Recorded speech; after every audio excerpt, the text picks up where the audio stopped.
In the vast expanse of the heavenly south region, where countless cultivators struggled for a sliver of immortality, a single name began to ripple across sects and mountains alike, one that would soon shake the very foundations of the cultivation world.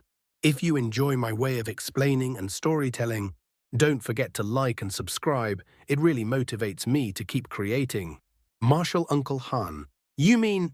Moo Peeling faltered, her voice catching as the name left her lips, a trace of unease creeping into her expression. That's right.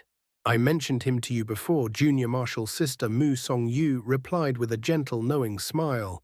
Fellow Taoist Violet Spirit once ventured into this valley alongside Marshal Uncle Han. That is how this safe route was charted. I encountered fellow Taoist Violet Spirit decades ago. Liu Yu added, her tone light, yet tinged with admiration. She was breathtaking.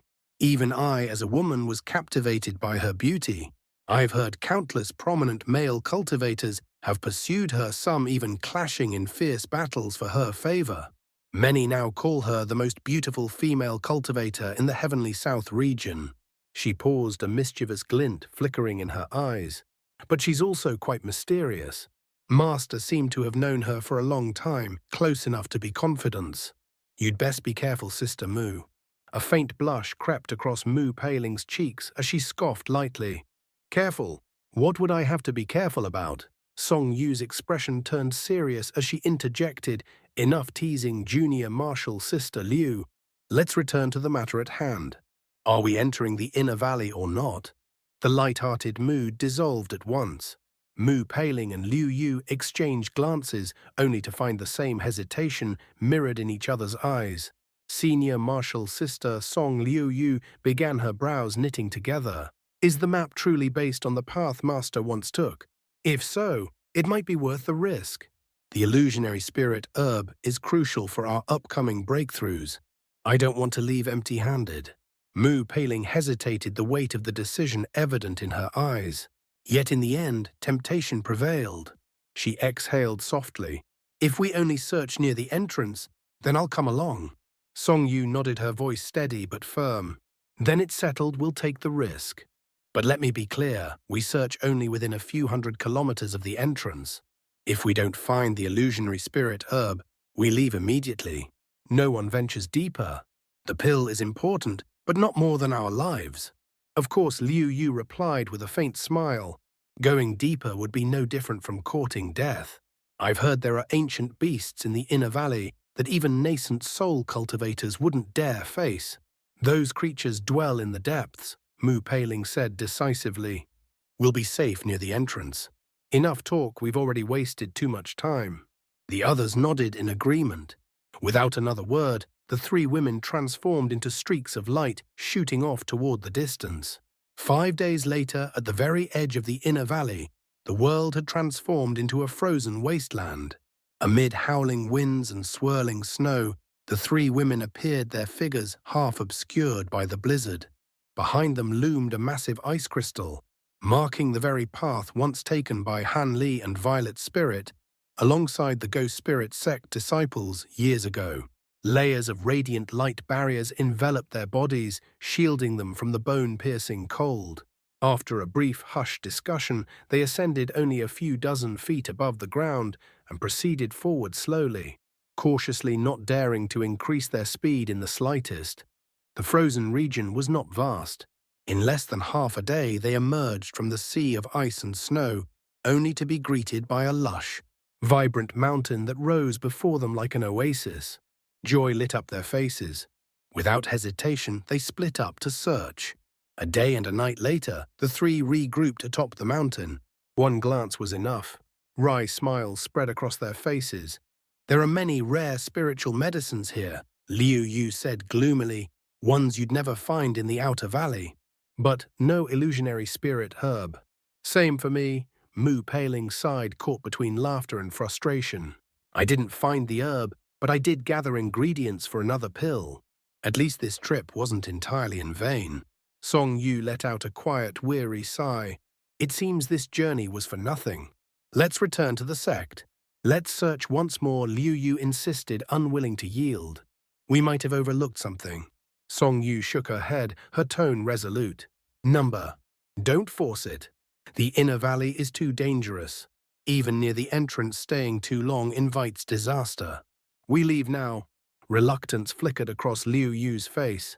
Just as she opened her mouth to argue, a thunderous rumble split the air. The three women froze, turning in unison toward the source. In the distance, a mass of dark clouds surged toward them, vast, roiling, and unnaturally fast. Lightning crackled within thunder, roaring like a beast's growl. The clouds expanded rapidly in their vision, an oppressive force that sent chills down their spines. Something was terribly wrong. This is bad. Song Yu exclaimed, her voice sharp. Those clouds, something's inside them. It could be an ancient beast. Without hesitation, the three shot into the air, fleeing in the direction they had come. But the entity within the clouds had already noticed them. The dark mass surged forward with even greater speed. From within it, a chilling, eerie cackle rang out. It's not an ancient beast, Liu Yu said grimly, her voice tight. It's a devil Dao cultivator. Whatever it is, Song Yu said, urgently, panic beginning to surface, it means us no good. We cannot fight it. She slapped her storage pouch, producing a white bead. Chanting rapidly, she activated it, the bead dissolving into a swirling mass of white mist that enveloped the three women. The cloud trembled, then shot forward like a falling star, its speed rivaling the dark mass behind them. You dare use such petty tricks against me? A sinister voice echoed from within the black clouds. The clouds churned violently, condensing into a massive black hand. In a flash, it transformed into a streak of black light over 100 feet long, accelerating with terrifying speed. In mere moments, it had closed much of the distance. That's a nascent soul devil cultivator, Song Yu cried from within the white cloud. We need to slow him down. I'll release my spirit insects, Liu Yu said decisively. Even if I lose them, I'll stall him. As her words fell, several snow-white centipedes shot out, lunging toward the black light. 6-winged frost centipedes. The voice in the darkness laughed coldly. So it's you, Liu Yu. Do you think these insects can stop me? Pitch-black tendrils lashed out, piercing the centipedes instantly. Moments later, black flames engulfed them, reducing them to nothing. The three women stared in horror. Liu Yu's heart sank. The man had recognized her instantly, yet his voice was completely unfamiliar. Before they could react further, the black light was already upon them. It swirled through the air, reforming into the massive hand, reaching out mercilessly. The three cried out, unleashing their treasures in unison: swords, a halberd, a scepter. The black hand seized them all. When it opened again, they were gone. In that fleeting instant of delay, the white cloud exploded, and 3 streaks of light shot off in different directions. They were splitting up, gambling for survival. But a wave of black light erupted from the hand, sweeping across all 3. No matter their direction, they were dragged back helpless. The massive hand closed, capturing them all. Desperation flashed in their eyes as protective light flared wildly around their bodies, but it was futile. A cold snort echoed beside their ears. Black chi surged forth, engulfing them. Their vision darkened. Consciousness slipped away. When Song Yu awoke, an unknown amount of time had passed. Cold stone pressed against her body. She opened her eyes to find herself surrounded by towering pillars of white light. Shock surged through her. She sat up abruptly, forming a hand seal. But the next instant, her expression changed. A cry escaped her lips as her strength failed. She collapsed back onto the ground. I've already placed a restriction on you, so don't even think about using your magic power. Right now, you're no different from a mortal. The lazy, indifferent voice echoed through the cave, drawing Song Yu's horrified gaze. Only then did she notice him. In the dim corner of the cavern, a tall, broad shadow sat cross-legged in utter stillness. So motionless had he been that she had failed to detect his presence until now. At the same instant, she realized something even more alarming. Her magic power was gone. No matter how she tried, she couldn't circulate even a trace of spiritual energy. A powerful restriction had sealed her cultivation completely. A chill sank deep into her heart. Who are you, and why have you captured us? she demanded, forcing her voice to remain steady. A quick glance beside her revealed Mu Peiling and Liu Yu lying nearby. Though unconscious, they appeared unharmed. Relief flickered briefly across her face. Huh. I never expected to run into the three of you here in the inner valley, the figure said with a cold chuckle. You can only blame your misfortune for encountering me at a time when you happen to be useful. His tone sharpened. Martial niece Song, if you behave and remain here quietly, I won't harm any of you. But if you try anything clever. A faint killing intent seeped into his voice. Don't blame me for what happens next. Song Yu stiffened slightly. Martial niece, she repeated, frowning. I don't recall having a senior like you in our sect. You must be mistaken, senior. It's only natural that you don't recognize me, the figure replied indifferently. All you need to know is that you are my martial niece.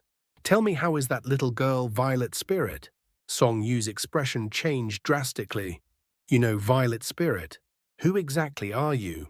It's simple enough for me to show you. The shadow rose. With slow, measured steps, it approached until it finally emerged from the darkness. Song Yu's breath caught.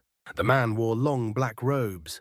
Upon his shoulders rested a skeletal head, its hollow sockets exuding an eerie presence. Two massive tusks jutted from its mouth, grotesque and terrifying. One of his arms was exposed, and it gleamed with cold metallic luster, as if forged from living steel. The sight alone was enough to send a wave of revulsion through her. Suppressing the horror rising within her, Song Yu forced herself to speak. Who are you? I've never seen you before. Is that so? The black-robed figure mused calmly. In this form, it's no wonder. But as he looked at her, something strange flickered in his eyes. Their gazes met, and in that instant a faint, unsettling familiarity struck her. A thought flashed through her mind like lightning. That's impossible. So you've recognized me at last, the man chuckled darkly. Don't be so alarmed. I am not yet him, but it won't be long before I become him. With that, he swayed slightly and returned to his original spot, sitting cross-legged once more, no longer sparing her a glance. Song Yu's mind churned in turmoil. Shock rippled through her heart in waves.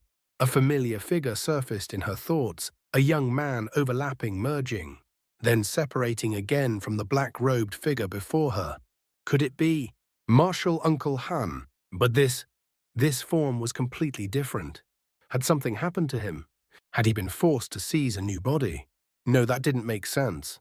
With his strength, even late nascent soul cultivators were no match for him. How could he have fallen into such a wretched state? And even if his body had been destroyed, why didn't he return to the Sect? Why hide here in Devil Fall Valley? Why capture them?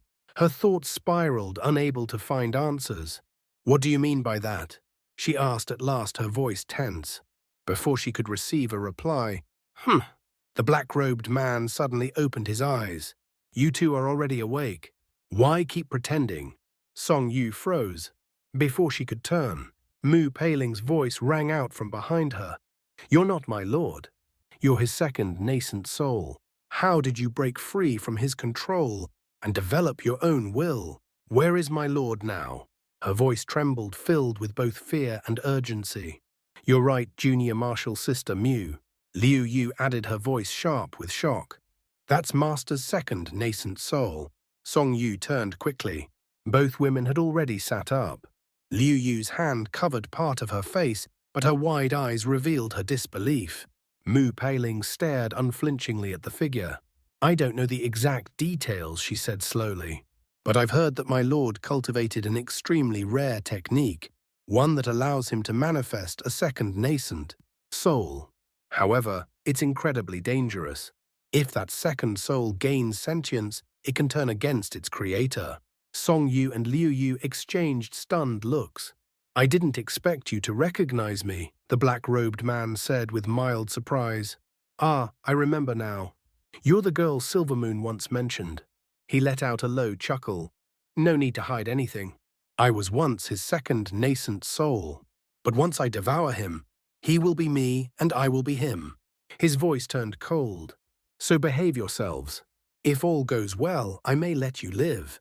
This place is hidden deep within the inner valley. Even if he comes personally, he won't find you. Narrative exposition continues refined for flow and tone. Mu Paling swallowed her fear and forced herself to ask, "How long do you intend to keep us here?" The black-robed figure turned his gaze upon her cold, merciless. "Until there is only one Han Li left in this world." A heavy silence followed. Song Yu had already regained her composure. With calm restraint, she asked with martial uncle's abilities, "Do you truly believe you stand a chance?" A faint smile curled beneath the skeletal visage. "I may not be his match, yet, but escaping him, that I can do. And with the three of you in my hands," his eyes gleamed, "he'll have to tread far more carefully. As for how I'll deal with him," he chuckled, "that's not something you need to concern yourselves with." Liu Yu opened her mouth to speak, but he cut her off sharply. "I know exactly what you're thinking. Don't even try." His tone dropped to something cold and absolute. "The only way you leave this place is if I devour him or he erases me." He raised his hand, forming a seal. "For now, sleep." The ground beneath them suddenly lit up. A massive formation flared to life, spiritual light intertwining as thick black chi surged upward. Only then did the three women realize they had been sitting at the very center of a grand array all along. The black chi engulfed them. Their consciousness faded once more. Silence returned to the cave. The black-robed figure lowered his hand. Yet as he gazed at the lingering black chi, something flickered in his eyes. A complex, conflicted light. A month later, within the Zhuanwu Hall of the Great Truth Sect, the self-proclaimed foremost righteous sect of the Heavenly South, Regin, an elderly Taoist priest, stood in silence. His face bore an oddly youthful softness, yet his hair and beard were as white as frost. In his hand he held a white jade slip, its surface faintly gleaming. His brows were tightly furrowed, and an uncertain light flickered in his eyes. After a long moment, he let out a slow, heavy sigh. "Come." The word had barely left his lips when two middle-aged Taoist priests stepped into the hall. Both were at the Foundation establishment stage. They bowed deeply. "Sect Master, what are your instructions?" The elderly priest handed over the jade slip, his expression grave. "Take this invitation to the golden iridescent valley. Inform them that a fourth great cultivator has emerged in the state of Xi. The drifting cloud sect is holding a celebratory ceremony and has extended its invitations." He paused briefly, then added, "Ask their grand elder whether he will attend in person or send others in his stead." The two Taoists exchanged a subtle glance, their expressions shifting slightly. "Yes, Sect Master. We will deliver the message without delay." With that, they accepted the jade slip and departed as streaks of light vanishing into the distance. At the Heavenly Yang Pond, a famed restricted zone within the harmonious Bond sect, the air was perpetually veiled in dense mist. The pond itself was not large, spanning only a few thousand feet, yet its presence inspired deep caution. No one was permitted to enter the mist without explicit permission, not even nascent soul elders. Ordinarily, the surrounding 10-kilometer radius lay deserted. But now, 5 or 6 cultivators stood side by side over 100 feet from the mist's edge. They differed in attire, men and women alike, but shared one thing in common. They all stood in silence, gazing into the shifting fog. The fourth great cultivator, a faint sigh drifted from within the mist. "That Han brat. His cultivation advances at a frightening pace. I always knew he would reach such heights one day, but not within a mere century." A pause. "Since that is the case, it seems I must attend this ceremony in person." The figures outside remained perfectly still. None dared to respond. On a secluded island among the 7 spirit islands, an azure-robed elderly man stood at the edge of a cliff. His features were plain, unremarkable. His hands were clasped behind his back as he gazed out over the endless ocean, his expression calm as still water. Yet within one hand, a white jade slip shimmered faintly with spiritual light. Meanwhile, within a quiet pavilion in the gem-cut mountains of Beiliang, a refined-looking man sat across from a portly elderly man. Both were seated in simple wooden chairs, yet the atmosphere between them was anything but casual. The elderly man spoke cautiously. "Senior Wu, will you attend the Drifting Cloud Sect ceremony in person?" His voice lowered slightly. That man has reached the late nascent soul stage at such a young age. With the lifespan he has left, he could dominate the Heavenly South region for another 7 or 8 centuries. A trace of urgency crept into his tone. If we can re-establish favorable relations with him, our 6 sects will have nothing to fear. The man opposite him remained composed, his voice indifferent. "And what do you suggest, Marshal Nisley, now that you've taken over the sect? Do you intend to invite him back to your valley?" "You misunderstand, Senior," she replied quickly. "With his current status, how could he possibly return to our humble Yellow Maple Valley?" She hesitated, then continued. "But he still has ties to us. If we can strengthen that connection, it would benefit all 6 sects greatly." The man fell silent for a moment. Then, expressionless, he said, "Don't expect me to help with that. I was once close with Junior Marshal Sister Nangong, but since she left with him, I've had no contact." A brief pause. "However, I will represent the masked moon sect at this ceremony." The elderly man's face lit up with relief. "It is an honor that you are willing to attend in person, Senior Wu." "Humph," the man scoffed faintly. "It's no wonder your Yellow Maple Valley is so anxious. Since fellow Taoist Lingu passed, no nascent soul cultivator has emerged from your sect." His tone sharpened. "If not for the agreement he once made with that man and his warning to the other 5 sects, your valley would likely have already been expelled from Beiliang." The elderly man lowered his head, embarrassment flickering across his face. "I apologize for our inadequacy, Senior." Within 2 months, the entire Heavenly South region erupted into turmoil. Every sect of note received invitations from the Drifting Cloud Sect. The message was simple, yet explosive. One of their elders had advanced to the late nascent soul stage. A grand ceremony would be held to celebrate the occasion. Though the invitation did not name the individual, there was no need. Hanli. The name alone was enough. For years he had already been acknowledged as the strongest cultivator beneath the late nascent soul stage. There was no doubt he had finally broken through. The region was thrown into an uproar. Some sects were awestruck, immediately pledging to attend. Others remained skeptical, but still sent representatives unwilling to risk offense. Thus Hanli's name once again shook the entire Heavenly South region, from secluded rogue cultivators to the highest elders of major sects. Everyone was talking. The 4th great cultivator had risen, and he had done so in barely a century. 3 months later, the ceremony was held at the Dream Cloud Mountains. Over 100 nascent soul cultivators attended. Core formation cultivators arrived in even greater numbers, filling the mountains with a sea of auras. Hanli himself appeared only briefly on the first day. He spoke a few simple words, calm, unassuming, before withdrawing. Then, he invited a select group of elders, those at mid-nascent soul stage or above, to a private gathering within a secluded hall. Among them were 2 of the 3 great cultivators, Wei Wuya of the Flowing Mind sect, and Old Devil Concord of the Harmonious Bond sect. 3 days and 3 nights later, they emerged, every single one of them. Their faces pale, their expressions shaken. Even Wei Wuya and Old Devil Concord bore strained, uneasy looks. Those present immediately sensed something was wrong. They rushed forward seeking answers. But some of the nascent soul cultivators only smiled bitterly. Some shook their heads in silence. Others ignored the questions entirely. The mystery only deepened. The ceremony lasted half a month. Hanli did not appear again. Strangely, none of the powerful elders took offense, and when the ceremony concluded, they fled, as if escaping something unspeakably terrifying. Curiosity spread like wildfire.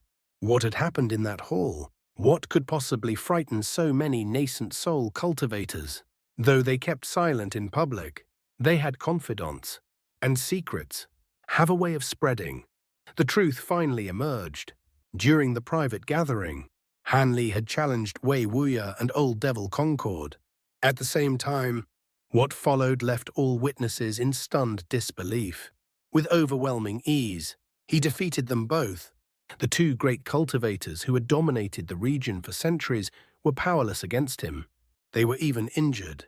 And most terrifying of all, Hanli had not revealed his full strength. The news shook the Heavenly South region to its core. At first, few believed it, but as the rumors spread, not a single witness stepped forward to deny it. Silence became confirmation. Fear became truth. From that day onward, whenever Han Li's name was spoken, voices fell to hushed whispers. No one dared show the slightest disrespect. And thus, his reputation as the undisputed #1 cultivator of the Heavenly South region began to take root. Above the sea, near the Seven Spirit Islands, a middle-aged Taoist priest with pristine, almost translucent skin stood in the air. Across from him, Wei Wuya clad in azure robes. The two faced each other in silence, tension hanging thick between them. At last, Wei Wuya spoke. "Brother Sunreach, why summon me here through voice transmission?" A faint sneer touched his lips. "Surely you didn't call me here just to exchange glances. If you have something to say, say it." The Taoist priest regarded him calmly. "Brother Wei, why ask what you already know?" His voice was steady yet heavy. "Can you truly not guess why I've come?" Wei Wuya let out a quiet chuckle laced with mockery. "So, even you can't remain calm after hearing the news?" The Taoist priest's expression darkened. "Then the rumors are true." His gaze sharpened. "You and old devil Concord, truly lost to him."